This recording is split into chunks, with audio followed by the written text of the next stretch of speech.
नमस्कार साथियों, आज हम लोग इस बात पर चर्चा करेंगे कि पॉलिटिकल साइंस को मास्टर साइंस या परम विज्ञान क्यों कहा जाता है। आपने अरस्तू की पुस्तक द पॉलिटिक्स का नाम तो जरूर सुना होगा, लेकिन उसने एक और पुस्तक लिखी है जिसका नाम है निकोमैकियन एथिक्स। और इस निकोमैकियन एथिक्स नामक पुस्तक में अरस्तू ने पॉलिटिक्स को मास्टर साइंस के रूप में प्रस्तुत किया है। आइए देखते हैं कि इसका मतलब क्या है। मास्टर साइंस का मतलब क्या समझता है अरस्तू। मास्टर साइंस से मतलब ये है कि दुनिया में जितने भी ज्ञान के विज्ञान की विधाएं हैं, उन सभी ज्ञान विज्ञान की विधाओं में अरस्तू पॉलिटिकल साइंस को या राजनीति विज्ञान को सबसे ऊपर रखता है, सबसे श्रेष्ठ मानता है, सुपीरियर मोस्ट मानता है। और इसका कारण ये है कि वो कहता है कि जितने भी अन्य विज्ञान हैं वो सारे के सारे अन्य विज्ञान एक तरह से देखा जाए तो पॉलिटिकल साइंस से ही निकलते हैं, राजनीति विज्ञान से ही निकलते हैं। जितने भी विज्ञान हैं, चाहे वो प्योर साइंसेज हो चाहे वो अप्लाइड साइंसेज हो, सारी के सारे विज्ञान पॉलिटिकल साइंस से निकलते हैं। और उसकी एक बहुत वजह वो ये मानता है कि जहाँ जितने विज्ञान हैं वो ज्ञान की किसी एक विधा के बारे में चर्चा करते हैं, वो ज्ञान की किसी एक विधा पर फोकस करते हैं। अगर मेडिकल साइंस है तो वो मेडिकल के इश्यूज पे फोकस करेगा, अगर वो इंजीनियरिंग साइंस है तो इंजीनियरिंग के विषयों पे फोकस करता है। लेकिन जो सारे के सारे विज्ञान हैं वो बेसिकली होते तो ह्यूमन सेंट्रिक हैं, अर्थात मानव सेंट्रिक होते हैं, मानव केंद्रित होते हैं। और इसलिए वो विज्ञान जो मानव केंद्रित हो और मानव की समस्याओं से जूझता हो, वो विज्ञान एक ऐसा विज्ञान है जिसको कि अरस्तू ने राजनीति विज्ञान की संज्ञा दी है। और जितने भी विज्ञान की विधाएं हैं वो सारी विज्ञान की विधाओं को जैसे एक प्रकार से मानता है कि वो शाखाएं हैं, उनकी टहनियाँ हैं, और जो असली वृक्ष है वो पॉलिटिकल साइंस है। इसलिए उसने पॉलिटिकल साइंस को मास्टर साइंस कहा गया है। अब ये ज़रूर है कि आप लोगों को ये समझना चाहिए कि अरस्तू ने पॉलिटिकल साइंस को उस रूप में साइंस पॉलिटिकल साइंस नहीं माना जिस रूप में केवल आज हम लोग पढ़ते हैं, बल्कि उसमें पॉलिटिकल साइंस के दो पक्षों को उजागर किया है। पहला पक्ष तो जाहिर है कि हम सभी लोग जानते हैं कि शासन या गवर्नेंस होता है पॉलिटिकल साइंस का, लेकिन अरस्तू ने पॉलिटिकल साइंस में वास्तव में एथिक्स को भी सम्मिलित किया है, अर्थात उसने उसमें नैतिकता को भी सम्मिलित किया है। और नैतिकता का मतलब ये, जैसा कि हम सभी जानते हैं कि जब हम नैतिकता का निर्धारण करते हैं तो हम ये निर्धारण करते हैं कि गुड क्या है, बैड क्या है, राइट क्या है, रॉन्ग क्या है।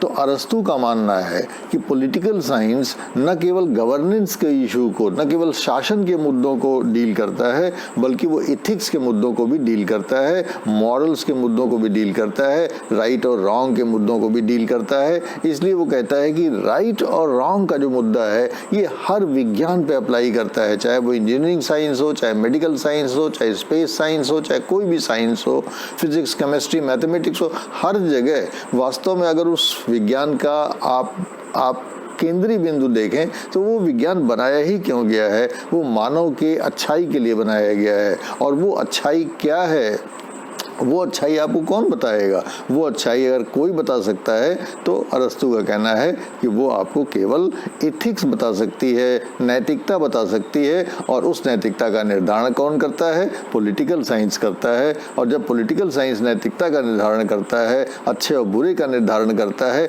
तो वो हर विज्ञान को डिक्टेट कर रहा है, हर विज्ञान को बता रहा है कि आपको अपनी वैज्ञानिकता का प्रयोग अच्छाई के लिए करना है। और यहीं पे political science superior most science के रूप में अरस्तू के द्वारा प्रस्तुत किया जाता है।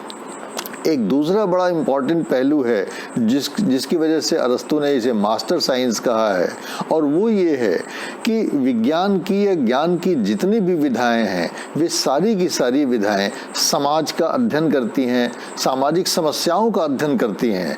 लेकिन समाज का अध्ययन करना और सामाजिक समस्याओं का अध्ययन करना एक बात है, और उन अध्ययन के द्वारा उन समस्याओं के समाधान को बताना दूसरी चीज़ है। तो पॉलिटिकल साइंस अरस्तू का मानना है कि political science is that science which gives you a key to the conflict resolution in the society. अर्थात पॉलिटिकल साइंस वह विज्ञान है जो न केवल समाज में किसी विधा का अध्ययन करता है बल्कि समाज में होने वाले संघर्षों के समाधान की कुंजी प्रस्तावित करता है। वो बताता है कि समाज में तो समस्याएं होंगी ही, समाज में तो संघर्ष होंगे ही, लेकिन उन संघर्षों का समाधान कैसे हो ये सबसे इम्पोर्टेंट है। तो पॉलिटिकल साइंस को बनाया ही गया, अर्थात राज्य को बनाया ही गया, सरकार को बनाया ही गया, संप्रभुता की अवधारणा को लाया ही इसलिए गया कि समाज में जो भी संघर्ष हो, जो भी कॉन्फ्लिक्ट्स हो, उन कॉन्फ्लिक्ट्स को समाधान किया जा सके। और वो समाधान कौन करेगा? स्टेट करेगा, और स्टेट और गवर्नमेंट के द्वारा उन समस्याओं का समाधान किया जाता है। इसीलिए हम स्टेट के अध्ययन को पॉलिटिक्स कहते हैं या पॉलिटिकल साइंस कहते हैं। तो एक व्यावहारिकता है कि समस्याओं के समाधान हमें करना है, और ये एक व्यावहारिक समस्या है, और इस व्यावहारिक समस्या को पॉलिटिकल साइंस एड्रेस करता है।